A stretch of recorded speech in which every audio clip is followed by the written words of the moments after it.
Hello, everyone, and welcome to Fresh Take from What Fresh Hell, Laughing in the Face of Motherhood. This is Margaret. And this is Amy. And today we're talking to Ruth Whippman. She is a British author, journalist, and cultural critic living in the United States. A former BBC documentary director and producer, Fortune has described Ruth Whippman as one of the 25 sharpest minds of the decade on the podcast today. Wow, huge. Ruth is the author of the book America the Anxious, which was a New York Post Best Book of the Year. She lives in California with her husband and 3 sons, and her latest book, which we will be talking about today, is BOYMOM, Reimagining Boyhood in the Age of Impossible Masculinity. Welcome, Ruth. Thank you so much for having me. So we all have something in common, and your book starts with a moment that I have written about as well, which is we're all the parents of 3 kids, but all 3 of us had 2 boys first. We ended up having a girl third. You had a boy third. Yes. But I had the same experience as you, Ruth, which was all through my 3rd pregnancy. I'd have my 2 little boys by the hand. All kinds of people would walk up to me and give me some variation on the version of, it better be a girl. I hope it's a girl. I hope it's not a boy.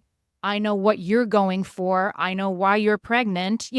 All of this weird, Yeah. It's like the boys are listening and you're Yes. like, what? This was awful. I know. It was really, that happened to me a lot. And it was even therapist. I was taking my oldest son to therapy, and this was after my 3rd son was born. And she had pictures of her kids on the wall, and she had 2 boys and a girl. And she was like, I bet that's what you were hoping for. Like, look at my son. It's already there. Yeah. I was like, That- wow. It's very strange. So it's a real aha moment for you as a feminist to realize, okay, boys can be seen as less than. We think we have to do so much work to have our girls appear as good as, and yet there's this weird thing where boy children are less acceptable or less desirable. And is that what Yeah. made you decide to write this book? It was a really complicated moment, because I think people see it almost as feminist to be negative about boys and men, which I think is actually really harmful for everybody. I think it's harmful for moms. I think it's harmful for boys. But yeah, so my 3rd son was born right at the time when the Me Too movement was just completely exploding. So this was 2017. Every time you turned on the TV or went on Twitter, there was just some terrible news about men, and it was just like one thing after another. And my pregnancy hormones were out of control. And I was just like, oh God, 3 boys, there must be something really wrong on a kind of systemic level about the way that we're socializing boys, that this is normal. And also I was just really curious about what would it do to these boys, like psychologically, this little generation of boys that is growing up with this conversation going on in the background. What is that like for them, to grow up with that being the conversation about who they are? And is that something that, as we say, is in the groundwater, baked in the cake? It can be easy to disconnect that cultural message from our cute kids at home playing with fire trucks. Is that something that we're bringing to the conversation, or we're somehow letting in our home? How is that effect happening? I think everybody has their own relationship with it. For me, hearing that narrative outside, I just kind of got in a bit of a panic, because it felt like, oh God, this is all on me to fix this. I have to do everything to turn out these perfect sons that will go against all the norms and be sensitive and emotionally intelligent. And obviously, in my actual house, my real boys, especially when we had a 3rd boy, it was like they were hitting and they were fighting and they wanted to play with Nerf guns all the time. And, I didn't feel like I had this huge amount of control over how they turned out. And so I think, the wider cultural conversation gave me this really sort of difficult filter to see it. So I'm like, they want a Nerf gun, or they hit their brother. Is that toxic masculinity and is it my fault that this is happening?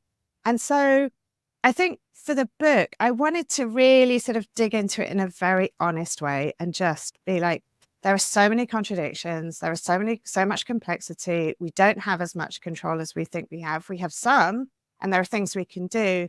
But, how does the sort of back and forth between the wider conversation and what's going on in my home right now play out?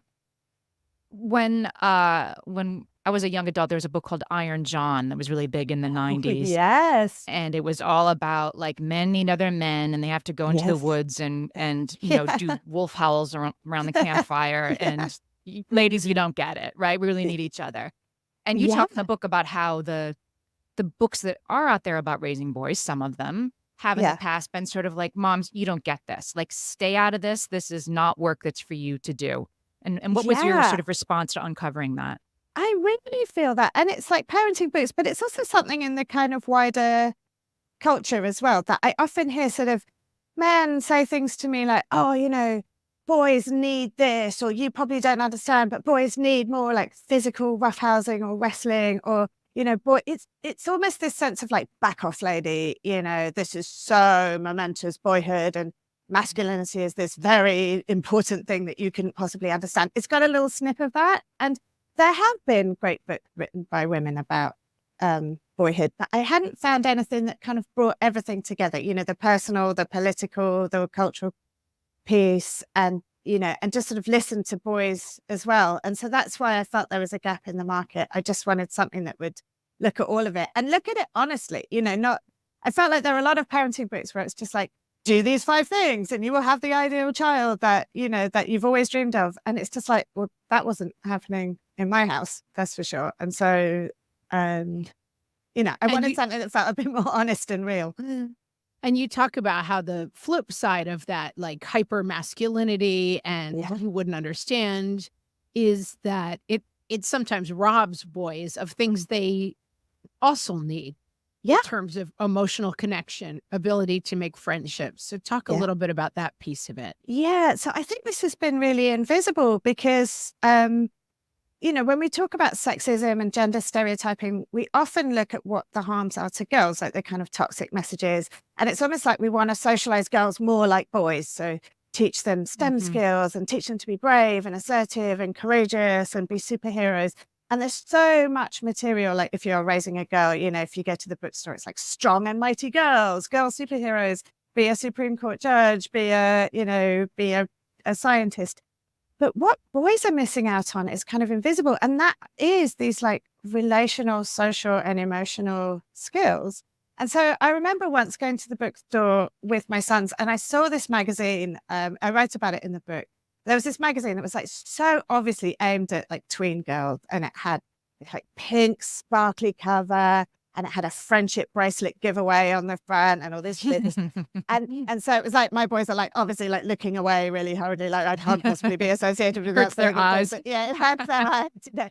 Eyes are bleeding with pink. But then, and I looked at it and I took it out and it had this story and it was all about this girl and she'd been invited to these 2 birthday parties that were happening at the same time. And so rather than letting down one of her friends, she didn't want to disappoint either of them. So she was like running between the 2 parties, like pretending to be attending both and like sneaking into one and having the cake and then sneaking into the other and doing the games.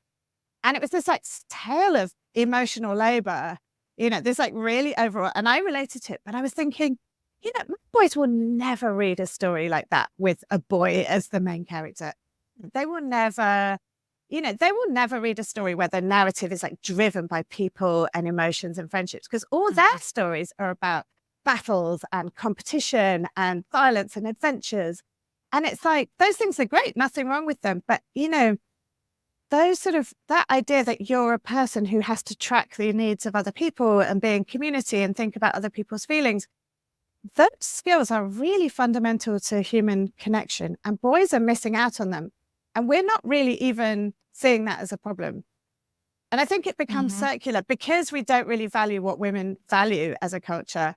We sort of don't ever see that girlhood has anything to offer boys, if you know what I mean.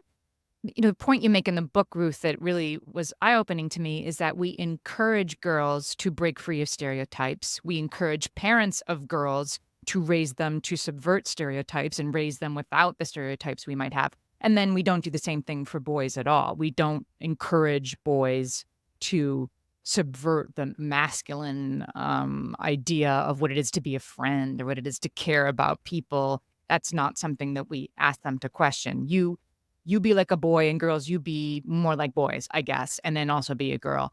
We don't ever turn it around, and they're missing out when we don't consider that they have stereotypes too. Yeah. And I think in some ways, girls are encouraged, it's like we talk about girls in this really sort of inspirational way, which is great. You can be anything, sky's the limit. You can do whatever you want. The future is female. And somehow we talk about boys in this quite essentializing way. So it's like, I hear a lot of, oh, boys will be boys can't sit still, boys are reluctant readers, boys don't like school. All of these quite essentializing things. And it's just almost like boys are just kind of biologically limited by these certain things. And this is just sort of what boys like and what they like and what they are like. And we just have to kind of work around that. And that's the best we can hope for. And I found that really sad in a way, because I think these stereotypes around masculinity, around not expressing your emotions, around connection, vulnerability, the so-called emotional labor piece of it, these things are really limiting for boys. And you're seeing now down the line with adult men that there's this loneliness epidemic with men at the moment in America. 1 in 4 young men says that they have no close friends at all. And there's all these horrible statistics on loneliness. You've probably heard them all, read about them in the news. And, I think we are not giving boys a fair shake. We're not saying, you can be a full, expansive human being in the way that we're saying to girls. And you would just hear, these are like progressives who often use this kind of language about boys. It's not like some, traditional, you're not talking about like some sort of trad wife situation. You're talking about the progressive conversation. It's still, we talk about boys in these very limiting stereotypes. I want to dig in a little bit on that and how changeable we feel it is. We are talking to Ruth Whippman, the author of Boy Mom, Reimagining Boyhood in the Age of Impossible Masculinity, and we'll be right back. I think it's interesting talking about this idea of what we put on boys. And I think some people, you hear all sorts of different things about this. Some people would say, oh, and some media certainly says, boys are becoming completely feminized in this generation. And, oh, they're, soy boys and all this kind of, talking points about how we're losing boys because we're trying to make them more female somehow. Other people are seeing this side of these statistics saying loneliness and lack of friendships. And I guess my fundamental question there is, how much movability do you find there is? How much can we really affect outcomes here? Is it something that has to happen on a kind of national conversation level, or is it something that happens within our own homes, or both? I think it's both. I think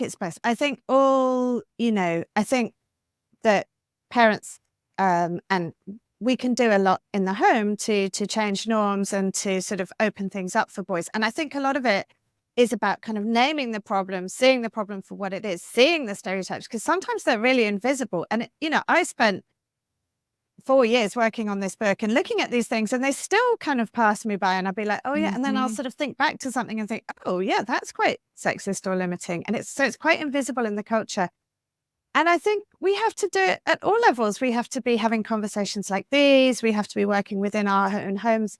And, but on a personal level, how changeable is it? I mean, I think this is one of the things that I explore in a lot of detail in the book, because obviously, I'm like, okay, great. I'm going to just, after my third son was born and the whole Me Too thing was happening, and I was like, great, I'm going to just change everything, and I'm going to have, and I'm going to be able to control this really, really easily. And great, I just need to do a few things. And obviously my boys are actual people with their own ideas and their own preferences. We always have that problem. These children are actual people. They're actual people. So frustrating. I know. But, I think that's not a reason to give up. I think we're very comfortable when we're talking about girl socialization. We're like, oh, there are so many harmful messages in the culture about body image, or about subservience to men, or about, princess culture, all of these things. And I think we can hold two truths at once. We can hold like, we don't have complete control of this, and they will get cultural messages that are harmful, and we can talk about them, and they will probably succumb to some of them. But that doesn't mean that we shouldn't address them or think about them critically, Ruth, you tell a story at the end of the book about your youngest son arriving for his first day of kindergarten. Oh, yeah. And it's an example of these things aren't writ large, but they're tiny and they happen all the time. And so tell Yeah. that story. Yeah. So when my third son went to kindergarten, there was this like male volunteer, I think, possibly a teacher, possibly a parent, who was standing by the gate and greeting all the kids as they walked in. And we were kind of in a line of kids. And there were like two girls in front of my son. And the guy was like, "Hi, sweetheart." And then they were, the next one would be like, "Hi, sweetheart." And then my son walks in and his voice like goes down like 2 octaves and he's like puffs up and he goes, "Hi, buddy." And like gives him a high five. And I was like, that buddy sweetheart thing. So, it's so well meaning. It was so sweet. It came from such a good place. But sweethearts and buddies are really different. Like a sweetheart is a sort of nurturing, protective term, whereas buddy is like, you're my peer. And it's sort of almost just like a tick away from like, hey, buddy, like before you get in a bar fight. And it's just like people already at the age of 5, he's this little kid who's scared going for his first day at kindergarten. He needs nurture and protection in the same way that any girl does. And buddy, it's like it's lifting him up. And you can see why it's sort of sexist both ways around. Right. You can see why like sweetheart could be patronizing, or it can kind of exclude girls from those like back channels of power where all the buddies get together and like in the locker room and like slap each other on the back and whatever, make important decisions. But it really also excludes boys from that kind of nurturing. And that was one of the huge themes that came up in the book, like right from babyhood, baby boys get less nurture than baby girls. And actually, biologically, at birth, baby boys' brains are born more emotionally vulnerable and immature than baby girls' brains. So they actually need more of that kind of like loving, supportive nurture to thrive. And girls are generally more resilient and independent. And so I think, this kind of like masculinization of boys can, be a very, very subtle form of neglect in a way. You talk about the social time that boys have when they play with each other, that as screen time has taken over more and more of our kids' lives, that boys are even more likely to displace social time with screen time. And having 2 boys and a girl, that's definitely true in my house, I would say, that the 2 children who are more married to their screens are my 2 male children. And again, do you think that's something that's essentialist, or do you think that's something that's socialized, or is it a little bit of both? I mean, I think I can't say for sure, but I know that the socialization piece is a big one. And that's the one that we have control over. Like the essential piece, the nature piece, we don't really have a lot of say over that. But there is a big socialization thing in the screen time thing, because I think it's very easy for boys to use screens as a social crutch. So I don't know how old your boys are, but I think in like teenage culture, it's like playing video games online and like having a friend over and being on the PlayStation. Because I think that kind of face-to-face contact is quite hard for boys. They're not socialized to do it. They're not given the skills to kind of really like talk in that kind of emotional face-to-face way that girls are taught. And so these screens come along and it's really easy to just like, oh, okay, a screen, this is going to smooth the kind of anxiety of the situation. So you are seeing this like displacement phenomenon is like quite significantly worse with boys at the moment than it is with girls. Boys are spending more time on screens than girls are, and they're spending much less time socializing in person. And I think it's something we really need to correct for. Speaking of correction, we're going to turn in our part 3, we start to look for solutions. And you have a lot of very practical ideas about how to start changing these conversations. And we're going to talk about them next. We are talking to Ruth Whippman, the author of Boy Mom, and we'll be right back. So in the book, you have a lot of practical suggestions about what we need to be especially modeling, I think, right? For our boys, a lot of this work, unfortunately, as we always say, we'd love to just tell them something or give them a pamphlet. We need to model this stuff for them. It's so true. And one of the big things we need to model is emotional intimacy. So let's talk about that a little bit, why boys need it and what it looks like from our model. Yeah, so I think this starts right from birth. There's all this research that shows that parents sort of unwittingly project all these like masculine qualities onto boys. So when a baby boy cries, then parents and people are more likely to see him as angry, whereas when a girl cries, they see her as sad. And that sort is of fascinating. Yeah, and like people handle boys more roughly. They sort of roughhouse with them, and people mothers especially have much more kind of emotionally involved conversations with their daughters than they do with their sons right from the beginning. And they tend to speak to boys in these like shorter sentences, even a different vocabulary. They don't use so many emotion words. They use like competition words, winning words, those kinds of things. This And they is took more frightening because as you're instructions. saying it in my house, I'm like, yeah, that tracks. That tracks. This all Right. tracks. And me too. I mean, I don't have a daughter, but I can imagine it would just be so much, because this is what's been modeled to us. And most of these things that we do are unconscious. So I think the first thing is like becoming aware of those patterns and just thinking like, oh, do I do that? Looking inside ourselves and thinking, oh, yes, that seems right.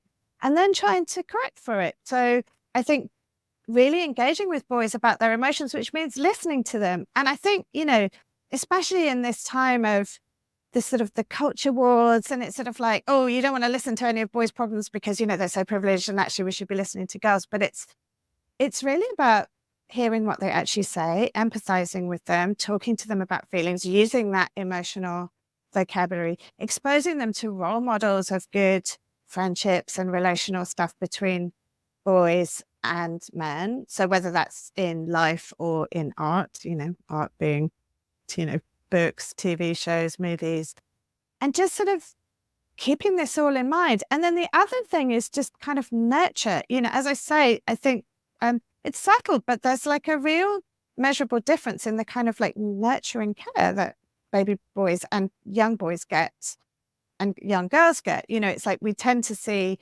boys as sort of bad, not sad. That's one of the phrases that I use in the book. But it's like that starts, from the angry baby boys and goes on through discipline problems in school and, behavioral issues and the way that teachers deal with kids. And I think if we can actually look at the emotions that are driving boys' behavior and sort of see them as these emotional, relational beings and see ourselves, as part of that, then I think that's, a huge part of it.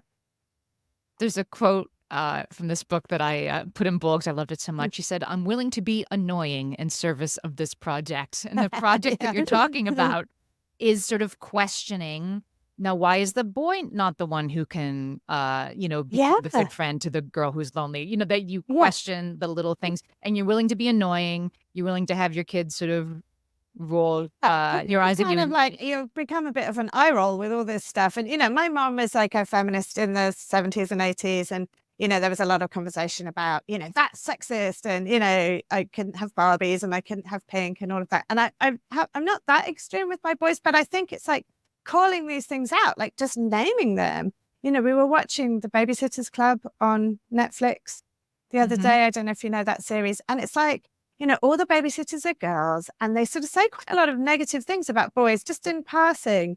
And it's like, if Netflix were making a show about, that was like based on a book from the 80s that was called like Science Club and it was all about boys, so there were like 4 boys in Science Club.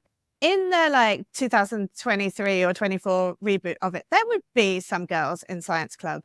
But like in Babysitter's Club, there's no boys. So I think, I want to say to my boys, look, you can babysitter, it's a great way to earn money. It's a great way to care for kids. It's really fun. And like, why do you think there are no boys in here? Why do you think they're saying these negative things about boys? And just like pointing it out, because otherwise it just passes by, just applying that critical lens.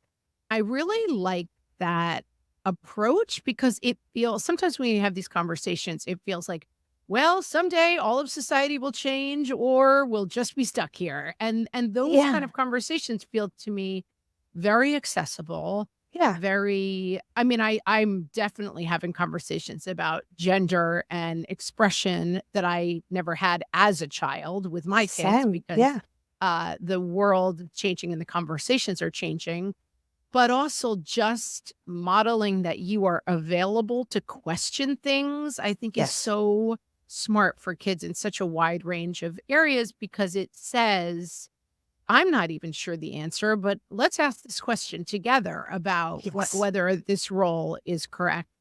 Because I think you talk about in the book, which we haven't really touched on, some of the like Andrew Tate influence, the kind of hyper masculine influence that is starting to affect boys, that boys are kind of falling under the influence of some influencers who are far right, incel.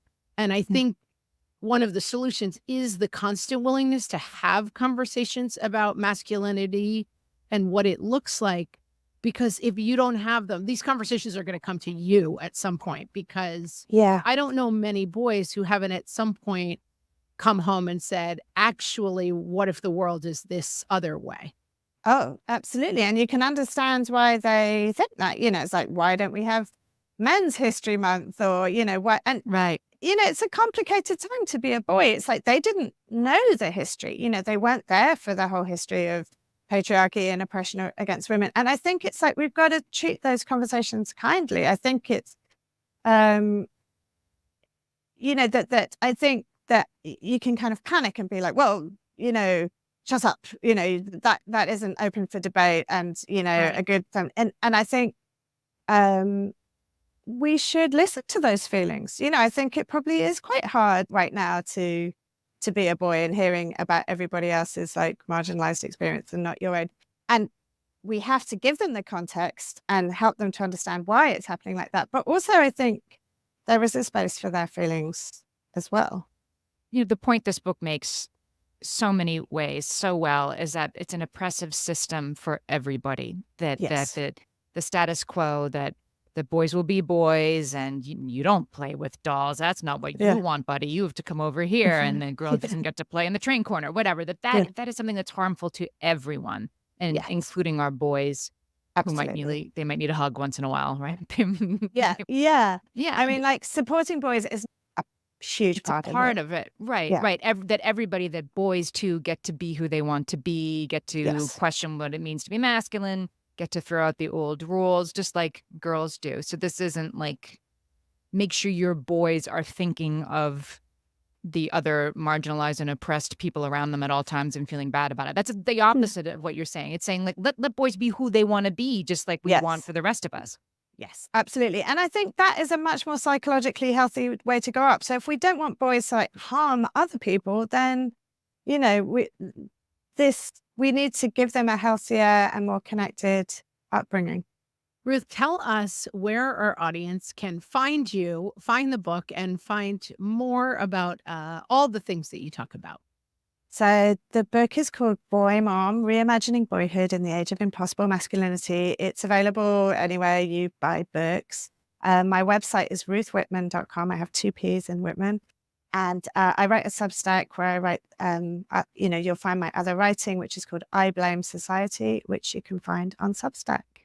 I have to say, I have to give a shout out to the cover art of this book. It is phenomenal. I love the cover art. I love it. Yeah. When you go check this book out, look at the beautiful cover art because it is very striking. Thank you so much for saying that. Yeah, because in the acknowledgements, you write the acknowledgements for a book, and you always write it before you've ever seen the cover. I wanted to thank whoever did this beautiful cover, and whoever you are, please reveal yourself to me because it's gorgeous, and thank you. We will put the link to the book, to the Substack, and to all of Ruth's work in the show notes for this episode. Ruth, thank you so much for talking to us. Thank you so much for having me on.